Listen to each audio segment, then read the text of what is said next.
यूं ही नहीं मैं बन जाता हूं। कुदरत के कोने कोने से खूबियां खोज लाता हूं। गुणवत्ता की गहराइयों का गोताखोर हूं मैं। यूं ही नहीं मैं रजनीगंधा बन जाता हूं। मैं आपको बता रहा था कि कैसे राम मंदिर को दहलाने का प्लान था। कोर्ट ने आतंकी अब्दुल रहमान को 10 दिन की रिमांड पर भेज दिया है। शुरुआती पूछताछ में उसने अयोध्या पहुंचकर राम मंदिर पर हमले की साजिश की बात कबूल भी कर ली है। सूत्रों के मुताबिक पूछताछ में आतंकी अब्दुल रहमान ने बताया कि राम मंदिर उसकी टारगेट लिस्ट में शामिल था। आतंकियों का मकसद राम मंदिर पर ग्रेनेड से हमला करके बड़े पैमाने पर तबाही मचाना था। इसके अलावा यूपी की कई सरकारी इमारतों पर भी आतंकी हमले का प्लान था। हमले के लिए पाकिस्तान में बैठे हैंडलर्स के आदेश का इंतजार किया जा रहा था। यानी सब कुछ प्लान बन चुका था, बस राम मंदिर टारगेट था।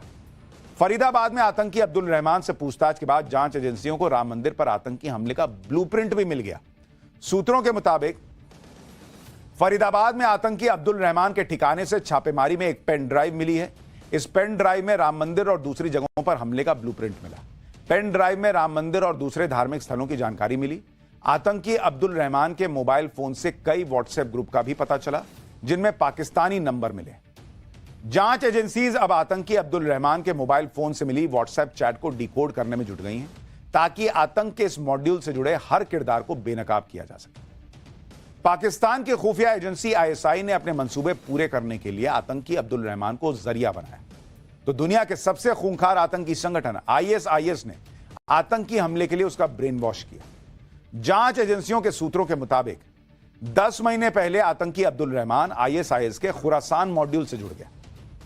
सोशल मीडिया के जरिए वो आईएसकेपी के संपर्क में आया। आतंकी संगठन ने ब्रेन वॉश करके उसे राम मंदिर पर हमले के लिए तैयार किया। आतंकी संगठन के हैंडलर्स ने अब्दुल से कहा कि अयोध्या में जुल्म हुआ, तुम्हें बदला लेना है। इसके बाद राम मंदिर पर हमले की साजिश ऑनलाइन रची गई। मिल्कीपुर में अपनी दुकान पर ही अब्दुल रहमान ने आतंकी हमले की ट्रेनिंग ली।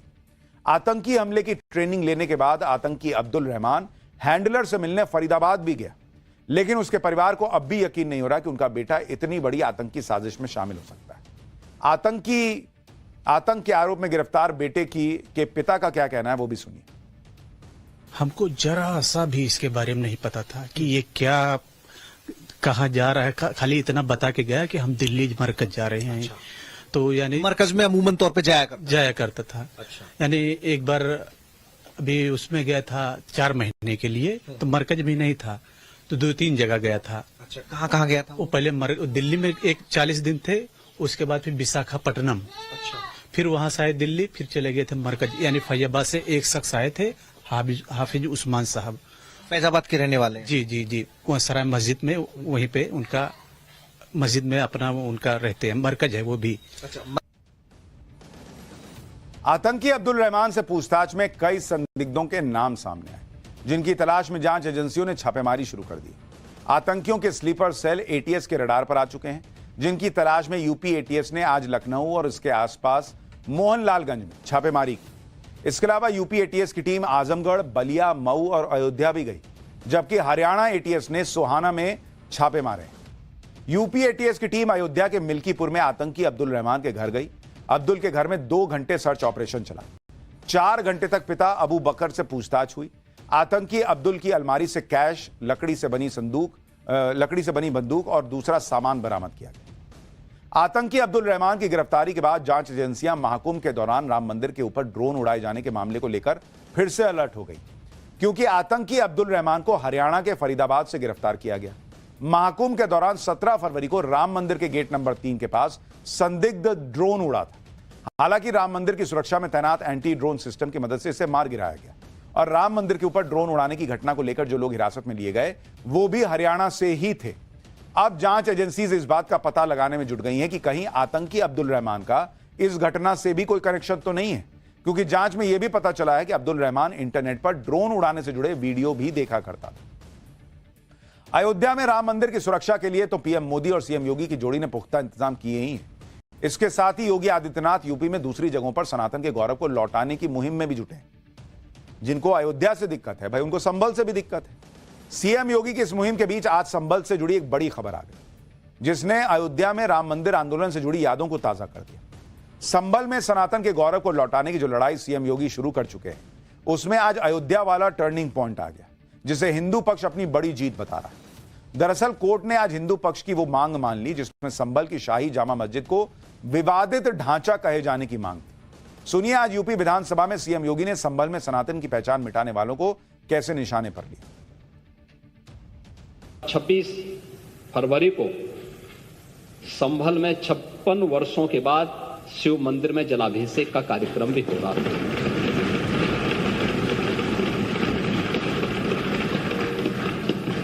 अकेले संभल में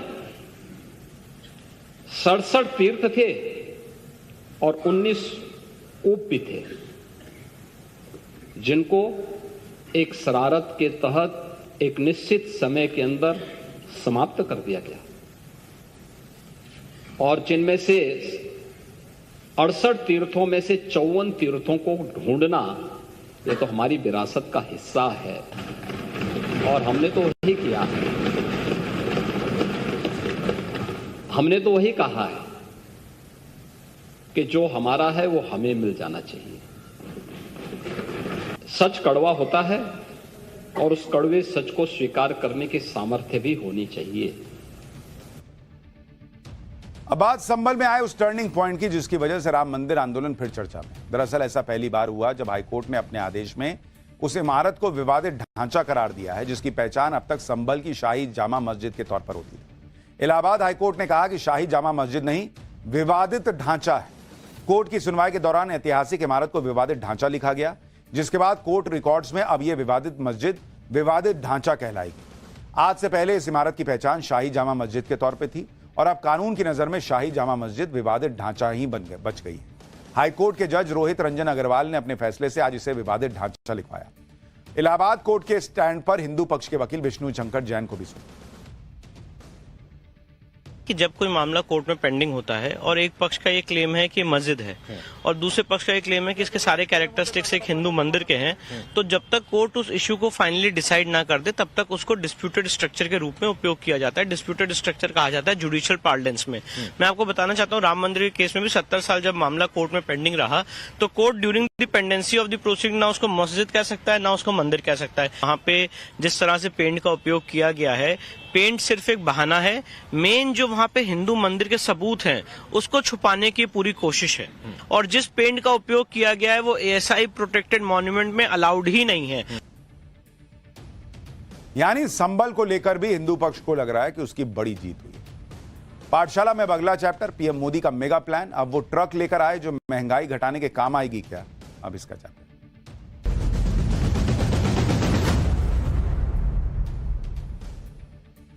नरेंद्र मोदी की सबसे बड़ी यूएसपी यह है कि वो वक्त से आगे की तैयारी करने में विश्वास करते हैं और जब वो भारत को विकसित राष्ट्र बनाने का टारगेट बताते हैं तो उसके हिसाब से तैयारियां भी करते हैं। चाहे आर्टिफिशियल इंटेलिजेंस के क्षेत्र के लिए भारत को तैयार करना हो, इंफ्रास्ट्रक्चर के लेवल पर बूस्ट देना हो, या फिर देश के पास ईंधन के लिमिटेड रिसोर्स की दिक्कत को समझते हुए उसके भी विकल्प तलाशने।